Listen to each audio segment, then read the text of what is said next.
So వినయ మన municipalities అంటే అది ఒక అర్బన్ లోకల్ గవర్నింగ్ బాడీ కదా. సో మరి పంచాయత్ రాజ్ అంటే ఏంటి? సో పంచాయతీ రాజ్ సిస్టమ్ అంటే రూరల్ ఏరియాస్ లో గవర్నింగ్ బాడీస్ అన్నమాట. సో ఈ గ్రామ పంచాయతీలో కూడా ఇట్లా లెవెల్స్ లాగా ఉంటాయా ఎక్కడైతే మన మున్సిపాలిటీస్ లో ఉన్నాయో? మున్సిపాలిటీస్ లో పాపులేషన్ బట్టి డివైడ్ చేశారు కదా, కానీ గ్రామ పంచాయత్ హైరార్కీ బేసిస్ లో ఉంటది అనమాట. ఓకే. పంచాయతీ రాజ్ సిస్టమ్ అనేది ఫస్ట్ విలేజ్ లెవెల్ లో స్టార్ట్ అవుతుంది. అంటే విలేజ్ లెవెల్ లో ఏ వర్క్ అయినా మనకి గ్రామ పంచాయతీ ఆఫీస్ కి వెళ్ళి మనం చేయించుకోవచ్చు అనమాట.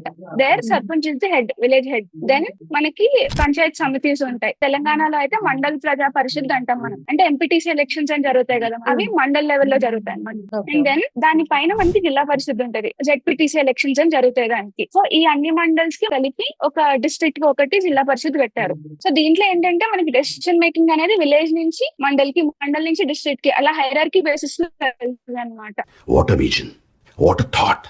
పిక్చర్లు అయిపోయారు మా టీం అంతా. సో ఏదైనా డెసిషన్ మనకి విలేజెస్ లో ఎలా కావాలనుకుంటే అలా సర్పంచ్ దగ్గర రిప్రజెంట్ చేసుకుని ఆ విలేజ్ లో పనులన్నీ సర్పంచ్ తో చేయించుకోవచ్చు. కాకపోతే వీళ్ళకి ఫండింగ్ కావాలన్నా, లేకపోతే 2 విలేజెస్ కి ఇంటర్ కనెక్టివిటీ రోడ్స్ కావాలన్నా, లేకపోతే మనకి హెల్త్ కేర్ కావాలన్నా, అప్పుడు మండల్ ప్రజా పరిషత్ అక్కడ కమిటీకి వాళ్ళు రిప్రజెంట్ చేసుకుంటారు అనమాట. అక్కడ రిక్వెస్ట్ పెట్టుకుంటే వాళ్ళు చూస్తారు. ఈ ఫండ్ ఎలకేషన్ అక్కడికి ఎలా వెళ్తుంది, ఇవన్నీ వచ్చేసి జిల్లా పరిషత్ చూస్తారు అనమాట.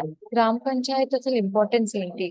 Good question. ఎస్, గ్రామ పంచాయత్ ఐడియా ఏంటంటే democracy is delivered to every village. ప్రతి విలేజ్ కి వాళ్ళు ఇండిపెండెంట్ గా డెసిషన్స్ తీసుకునే పవర్ ఇచ్చారు. ఫర్ ఎగ్జాంపుల్, సర్పంచ్ తో మీకు ఎంత ఈజీగా ఉంటుందంటే conversation, he'll be just going around in your village కదా, wherever you find him you can ask, sir మాకు ఇది స్ట్రీట్ లైట్స్ బంద్ చేయట్లేదు, చేయించండి అని చెప్పి you can directly follow up with him. Also వాళ్ళకి గ్రామ పంచాయత్ ఆఫీసెస్ ఉంటాయి, వేర్ యూ కెన్ గో, మీరు చెప్పవచ్చు మాకు ఇది కష్టం ఉంది, ఇలా ఇలా కావాలి మాకు అని చెప్పి. సో ఈ రకంగా మనం చూస్తే గ్రాస్ రూట్ లెవెల్ లో ఏదైతే ఇబ్బంది ఉన్నదో అది తీర్చుకోవడం చాలా ఈజీ అయిపోయింది అనమాట. So that is why panchayati raj system అనేది చాలా ఇంపార్టెంట్ మనకి.